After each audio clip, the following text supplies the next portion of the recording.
to Leaders of Tomorrow Masterclass, a series of digital-first conversations that we do here on the Leaders of Tomorrow, and we bring you a two-part special series for our daily show.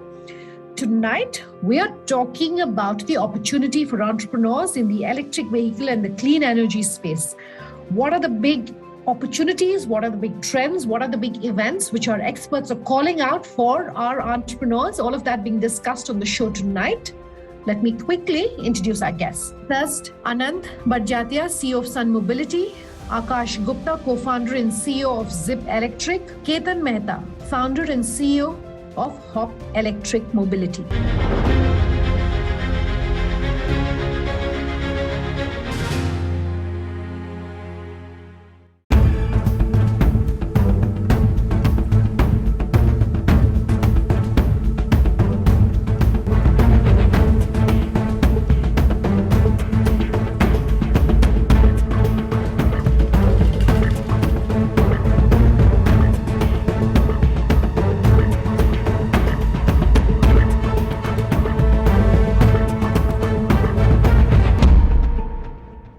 Gentlemen, thank you so much for your time here on the Leaders of Tomorrow Masterclass. If you could talk about what your company does. Let me come to you first, Akash. Sure. Hello, everyone, and thanks, Sunanda, for having me here. What we do at Zip Electric is that we have taken a mission to switch all the last mile delivery to go electric, right? We have a fleet of 3,000 odd vehicles growing to 20,000 this year. And the focus is to switch the best of the brands who are working in this and the delivery executives to switch from petrol, go electric, and save some money. Sure. Anand? Hi, everyone. Hi, Sunanda. Thank you for having me. So I work with Sun Mobility. Sun Mobility is the pioneer in battery swapping in India. It's one of the oldest battery swapping companies in India. We have done almost 15 million kilometers in battery swapping and 1 million swaps. It's the only company which does, all the swaps across all the form factors: two-wheelers, three-wheelers, and loaders. And it is leading the space in this category. Thank you. Ketan, how about you? Yeah, I'm CEO of Hop Electric Mobility. We are electric two-wheeler manufacturer based out of Jaipur. We have about 5,000 vehicles running on roads, and we have a pan-India network of more than 70 stores who do the retailing for our brand across India.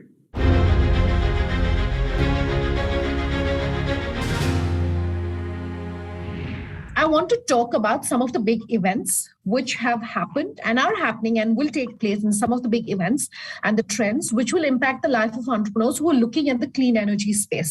The first one that I want to talk about is FAME and the impact and the impetus and the push really as far as manufacturing is concerned. Maybe to you first, Anand, before we talk about how FAME as a policy and as the government policy is impacting entrepreneurs and will continue impacting them, just very briefly, maybe 2 or 3 key takeaways that you want to tell our entrepreneurs about, why the policy is crucial for them.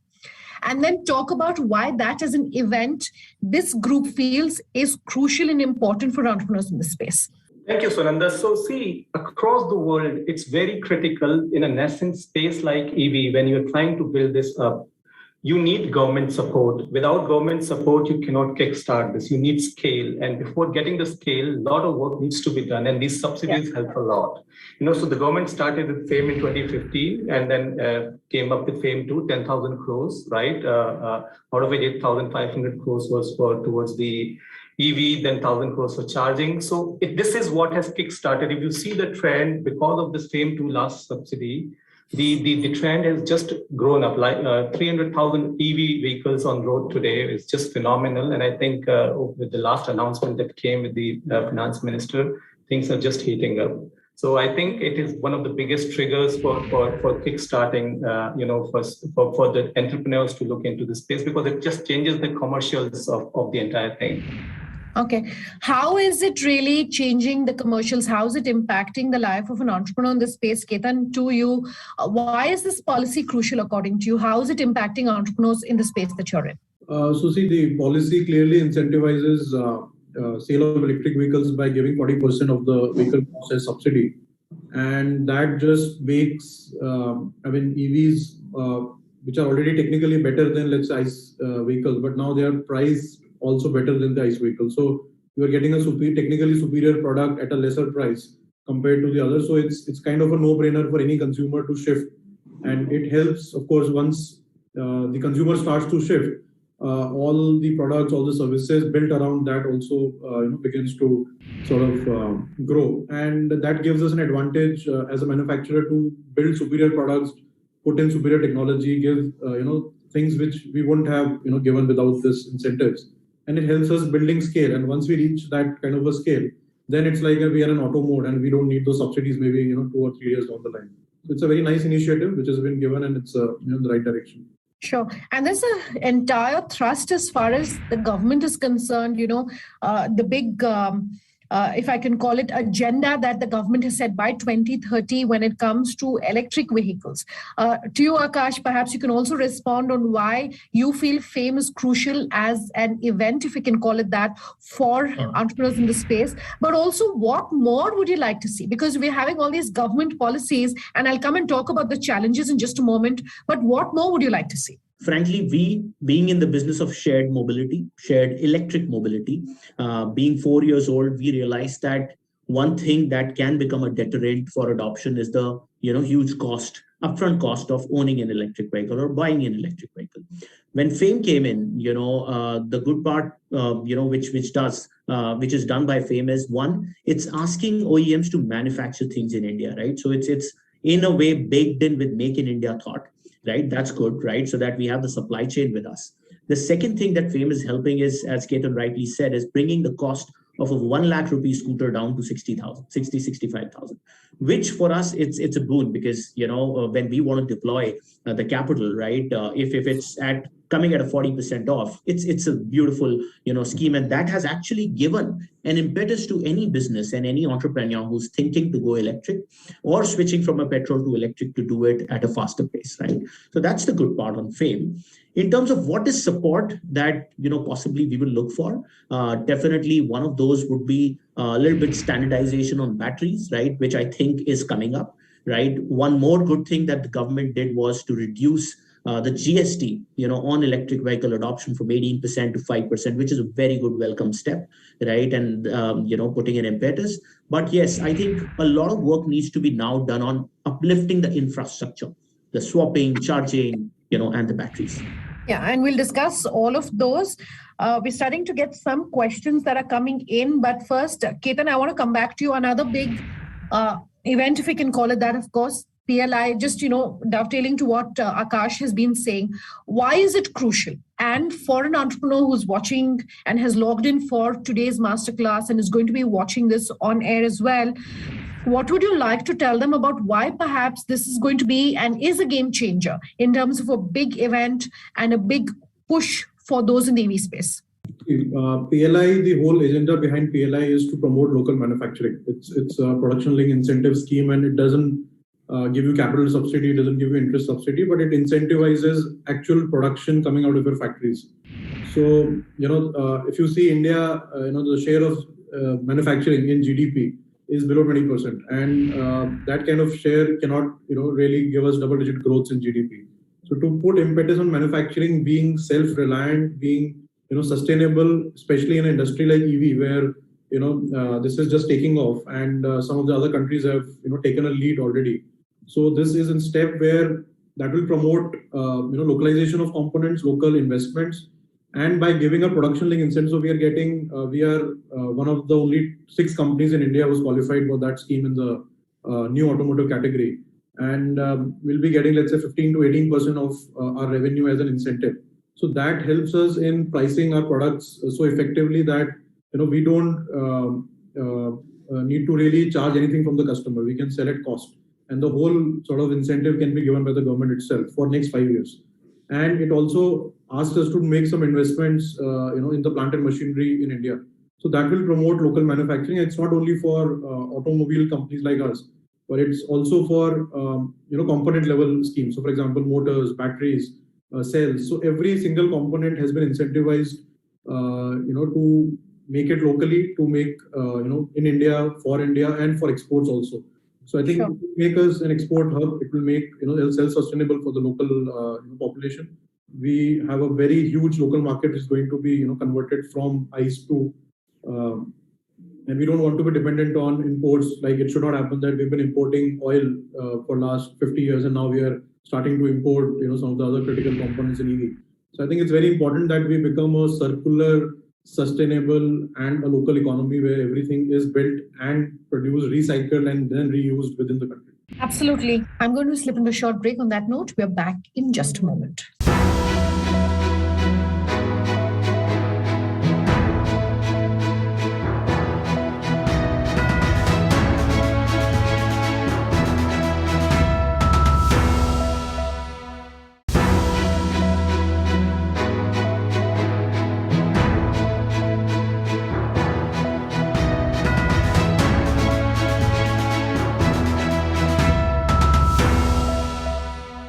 Welcome back with us here on Leaders of Tomorrow Masterclass.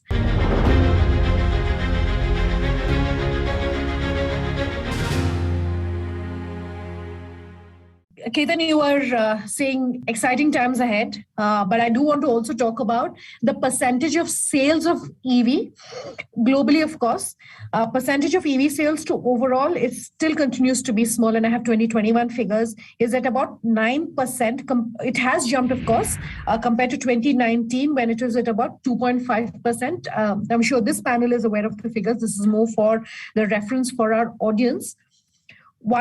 So two-part question. One, what's happening here in India? And two, how can we accelerate further than the sales of EV to the overall sales of vehicles? Akash is smiling, so let me come to you on this first. Yeah, sure. Thanks. So see, I've been, in the EV industry for the last 4 years, right? The way the momentum has picked up in the last 6 months, it's unheard of, it's unseen, right? And that's because a lot of things have come together, including the subsidy, the state subsidy has, and I would like to, talk about some of the states like Delhi, Maharashtra, who are actually creating a layer on top of the central subsidy for a faster adoption, right? So there's a clear intent, right, which is bringing a 1 lakh vehicle down to about 50,000, which is very, very good. Now, if you look at last 1 year, when we started Jan of 2021, the EV percentage was in, not even single digit, right? It was in points, it was in decimal points, right? In terms of the overall vehicle sales within a month. Now it's touching 2 to 3%, right? So that's, if you look at it, it's almost like a startup J curve, right? Something which was at 0.2% now hitting at 2%. And the way it has happened in the last 6 to 9 months, it gives a very clear line of sight that we can end the year, to at least, closer to a 10% number, right? If you look at a 12-month horizon to hit the government, while government has taken a goal that by 2030, 80% shift should be electric, especially on, smaller vehicles like two-wheelers and three-wheelers. And I don't see that not happening looking at the current trends. Okay. I want to take in our first poll question. Our experts have given us their view, but this is the question for you. It's popped up on your screen. Do you think electric vehicles will overtake the rest of the automobile industry, the ICE industry, the fossil fuel, vehicles that we see by 2030? That's our first poll question. It's a yes or no question. Do send in your response. This question from Girdhari, he says, what's going to happen to jobs then if India is going to largely move towards EV? Open to all three of you. If I can answer this, I think this space is going to throw up so many opportunities because it's creating a new value chain in itself, the EV value chain. We're talking about, right from equipment makers to cell manufacturers to, when we are talking about the kind of rollout of the infrastructure that we are talking across the country, thousands and thousands of charging stations and points. So the work that goes behind it, creating these, the AC chargers, the DC chargers, the stations, the sites, the operators. So I think it is absolutely a fantastic impetus to the GDP of the country, the job creation that will happen across the value chain for them in terms of engineering, in terms of construction, in terms of the OEMs that will be coming on board. So I think one thing that we should not be worried about is jobs, because that will be coming in plenty with this. It's like a classic change. While the IC engine market built up over 100 years, there has to be an acceleration for EV adoption to be done in possibly 15 years, 10 to 15 to max 20 years. And like we said that when computers were coming in, right, we were thinking that jobs would reduce for people, but it has created new age jobs, new age talent, data analytics, or, network engineering and bunch of these things. And when you talk about an infrastructure which is not built right now, right, the swapping stations, the batteries, the vehicle manufacturing, the entire supply chain of maintenance, we'll need a new skill set. It needs a little bit of upscaling from the current skill set. But yeah, I don't think that jobs will be impacted because the number of vehicles will continue to grow. It's just that they'll switch form factors. And also the whole the schemes like PLI, and also it's not only about making for India, but it's also about making for the world. So probably we'll see a large portion, because we've taken a early lead into this. So a large portion of our products will be exported to other countries. So from that point of view, I think the opportunities are humongous, and there are only few countries who can be as competitive as India in terms of manufacturing and costs and all of that stuff. So definitely, I think jobs will not be an issue in this sector at all.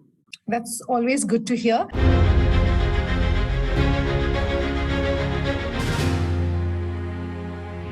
I would love for the three of you to really talk to our entrepreneurs and our audience today about what the pandemic meant for you all.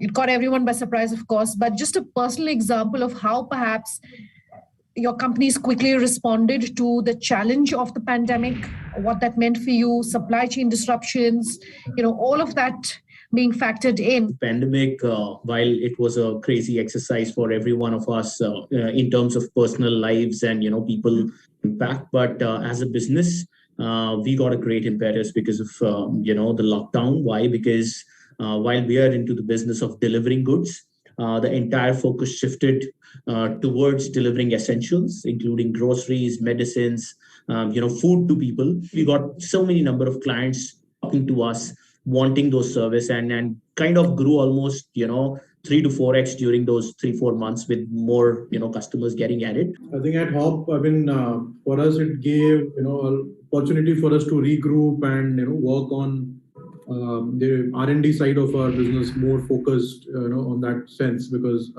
that was a time when our manufacturing and retail was not at the peak. But we utilized that time to focus on the R&D and the development and design engineering of our products, because that's where we could sit and do something with a relaxed mind and not very much focused on the daily hustle and bustle of the business. So I think that was an interesting time for us to take a seat back and focus on the important things.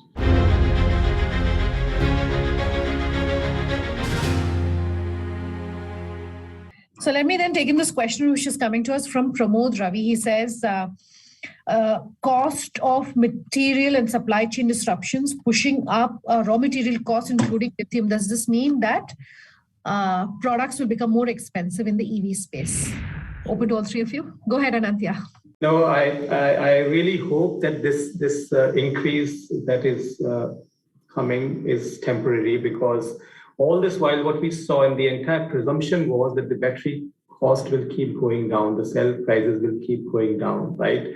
Till before the pandemic and the supply chain crisis came, back at us. And now since then, the prices are starting to go up again. That's if that remains the trend, it will definitely pass through and will be a challenge. But the Ukraine crisis, the lithium prices just shot through the roof.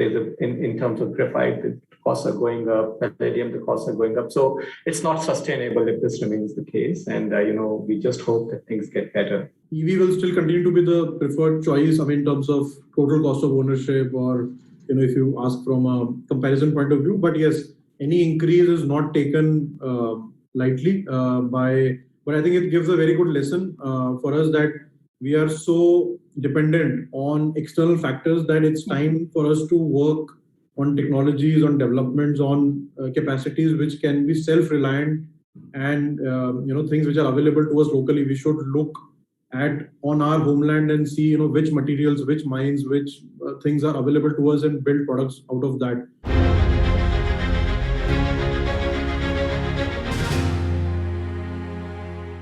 Akash, your advice for someone who's watching today to say this is how perhaps the industry should shockproof itself, because we're talking the big event of the impact of the pandemic, what's happening in Ukraine, which is clearly going to be a long drawn out process, and there could be multiple things that are happening for an industry that's depending so much on the supply of raw material and understand is heavily import dependent. Yeah. How do you sort of shockproof yourself? I think this is the time of opportunity, right? Because if someone can recreate and find out energy from so many multiple factors. I was talking to someone, he's creating batteries out of sodium from rice, barn. People are creating energy out of that, right? Which is great. So this, I think, is the moment of opportunity. There's hydrogen, there's lithium, obviously, and then there's sodium, and then there are multiple chemistries which are available, which needs to be looked at how we can internalize these things and create, because the EV opportunity is new globally. So that's what I would say, that this is an opportunity for many to recreate, rethink, and find out, go deeper into the supply chain, go deeper into the electronics of it, and find newer solutions which are unheard of.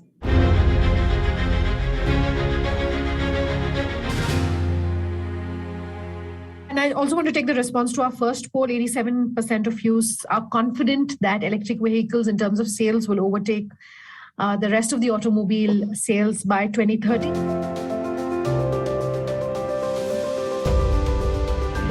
That was all we could put into this first part, but we do have a second part coming up, and here's a sneak peek at what's on that episode. Take a look.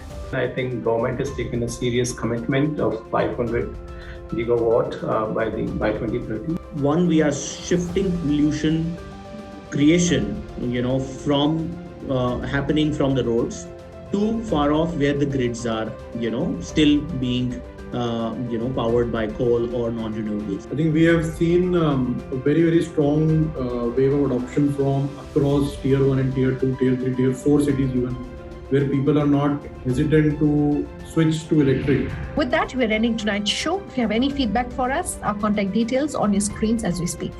Thanks for watching. Have a good night.